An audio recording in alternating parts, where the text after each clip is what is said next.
முதல்ல உனக்கு தெரியலையே.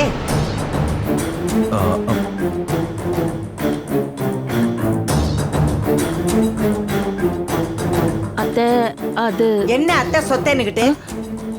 அவன் தான் ஏதோ தடுமாறி விழுந்தான். அவனை அப்படியே புடிச்சு நிப்பாட்ட வேண்டியதானே?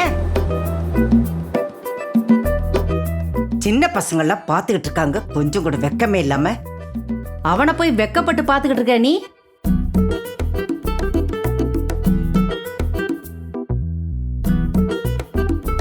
அம்மா விடுங்கம்மா. ரொம்ப நாளைக்கு அப்புறம் அவங்களுக்குள்ள சின்னதா ஒரு ரொமான்ஸ் நடந்திருக்கு, அதுவும் எதிர்பாராம. விடுங்க.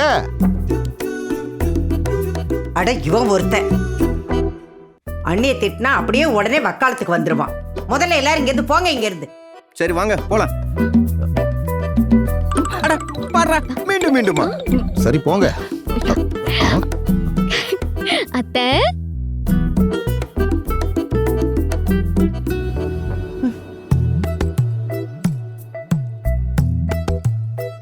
பாட்டி என்ன இது எங்களோட பிளான் பாட்டி. என்னது? இல்ல இல்ல, ஆக்சுவலி கண்மணியோட காலை உடைக்கிறதுக்கு தான் நாங்க பிளான் பண்ணோம். ஆமா, அதுக்கு தான் அவ வர வழியில எண்ணெயை ஊத்தி வச்சேன் பாட்டி. ஆனா உங்களை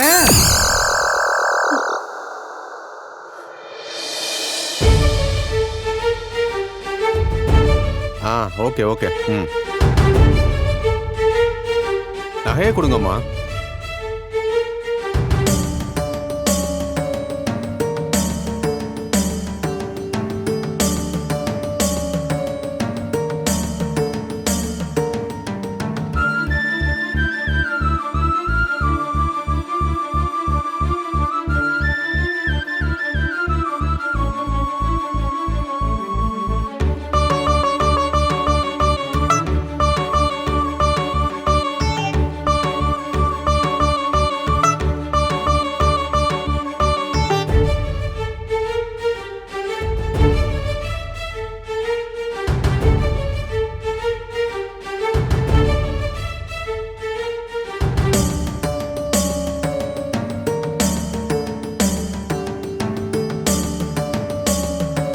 எவ்வளோம்மா வேணும்? 1 லட்சம் ரூபாய் வேணுங்க.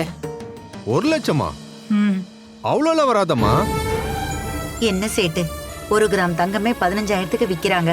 எல்லாம் கொடுக்கலாம்ல. இங்க பாருங்கம்மா, நீங்க கொண்டு வந்திருக்கிறது கல் நகை. இதுக்கு அவ்வளோலாம் வராது. போய் வேற ஏதாவது நகை வீட்டுல இருந்தா எடுத்துட்டு வாங்க. எங்க கிட்ட வேற எதுவும் இல்லங்க. அதுக்கு நான் என்னமா பண்ண முடியும்? கொடுக்கறதா வாங்கிட்டு போங்க. சரி, எவ்வளவு தருவீங்க? ஒரு 60,000 தரலாம். ரொம்ப கம்மியா சொல்றீங்க சேட்டு, அது எங்களுக்கு பத்தாதே. இந்த நகைக்கு அவ்வளவுதாம்மா முடியும். நீங்க எடுத்துக்கிட்டு வந்தது மொத்தமா 10 கிராம் கூட இல்லையே. ஆனா 1 சவரன் நகை 1 லட்சத்தை தாண்டிடுச்சுல. நாங்க அதுக்கு மேல தானே கொடுத்துருக்கோம். இது நகை கடை இல்ல, அடகு கடை.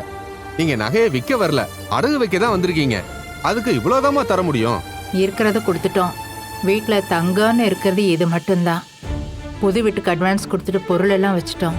2 நாள் அவங்களுக்கு காசு கொடுக்குறோன்னு சொல்லியிருக்கோம். கொஞ்சம் பெரிய மனசு பண்ணி ஏதாவது பண்ணுங்க. என்னால கொடுக்க முடியும்னா நான் கொடுக்க மாட்டேனா? இது 916 கிடையாது, சாதா தங்கம், பழைய நகைமா.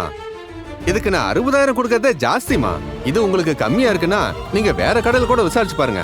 ஆனா கண்டிப்பா நம்மளை விட அங்க கம்மியா தான் கிடைக்கும். கொடுத்துருக்கா, அதான் பழைய நகைன்றாரே. எங்க போனாலும் இவ்வளவுதான் கிடைக்கும் போல இருக்கு. அப்ப மிச்ச பணத்துக்கு என்ன பண்றது? நம்ம வேற எப்படியாவது புரட்டிக்கலாம்க்கா. முதல்ல கிடைக்கிறத வாங்கிக்க.